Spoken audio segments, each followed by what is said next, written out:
चुनावी साल में सुप्रीम कोर्ट ने चुनावी चंदे को लेकर बड़ा फैसला सुनाया है। अब भारत में राजनीतिक पार्टियां इलेक्ट्रॉनिक बॉन्ड से चंदा नहीं ले पाएंगी।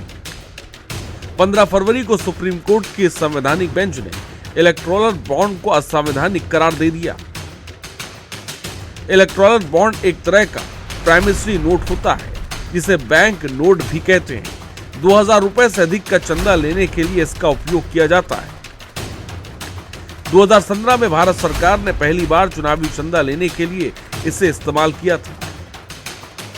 भारत सरकार ने उस वक्त तर्क दिया था कि जो चंदे की नगद व्यवस्था है, उससे काले धन को बढ़ावा मिलता है, इसलिए इलेक्ट्रॉनिक बॉन्ड की सुविधा शुरू की जाए। हालांकि कई दलों ने इसका उस दौरान विरोध किया था। इलेक्ट्रॉनिक बॉन्ड को लेकर पक्ष विपक्ष का क्या कुछ कहना है, जरा ये भी सुनिए। अब जो 95% इलेक्टोरल बॉन्ड्स का पैसा एक पार्टी यानी कि भारतीय जनता पार्टी को मिला, हम भी ये जानना चाहते हैं, देश भी ये जानना चाहता है कि उसके एवज में आपने क्या हवाई अड्डे बेचे हैं, आपने क्या कोयले की खदानें बेची हैं, आपने क्या किया है, या एमएलए खरीदे हैं, या नए सूट सिलवाए हैं। ये जानने का हक हम सबको है, या नए हवाई जहाज खरीदे हैं, हमें नहीं मालूम आपने क्या खरीदा। 95% यानी कि 5200 करोड़ रुपए भारतीय जनता पार्टी के अकेले के खाते में इलेक्टोरल बॉन्ड से आया। बहुत ही महत्वपूर्ण फैसला सुप्रीम कोर्ट ने दिया, जिसका कि बहुत लंबा असर होगा हमारी पूरी चुनावी लोकतंत्र के ऊपर। उन्होंने ये इलेक्टोरल बॉन्ड की स्कीम कॉम्प्रिहेंसिवली स्ट्राइक डाउन कर दी है, ये कहते हुए कि इसमें जो एनोनिमस एलिमेंट इन्होंने लाया कि भाई किसी को पता नहीं लगे कि भाई ये इलेक्टोरल बॉन्ड किसने खरीदे और किसको दिए, ये बिल्कुल हमारे जनता के सूचना के अधिकार के खिलाफ है, जो कि एक मौलिक अधिकार है जनता का। सुप्रीम कोर्ट के फैसले ने स्पष्ट कर दिया कि भारतीय जनता पार्टी गलत तरीके से, असंवैधानिक तरीके से इलेक्टोरल बॉन्ड के जरिए कहीं ना कहीं देश के पूंजीपतियों से एक तरफा चंदा ले रही थी या धन उगाही कर रही थी। क्या सुप्रीम कोर्ट ने स्पष्ट रूप से इसकी पारदर्शिता पर सवाल उठाए हैं और स्पष्ट रूप से इसको टर्न डाउन किया है।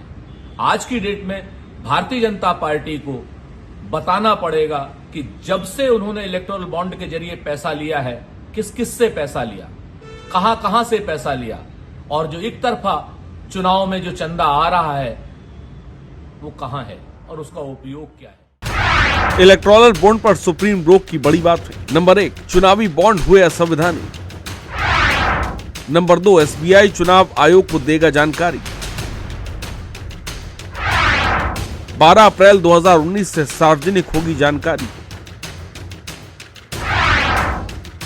चुनावी बॉन्ड से ब्लैक मनी की जा रही थी वाइट। इलेक्टोरल बॉन्ड क्या है?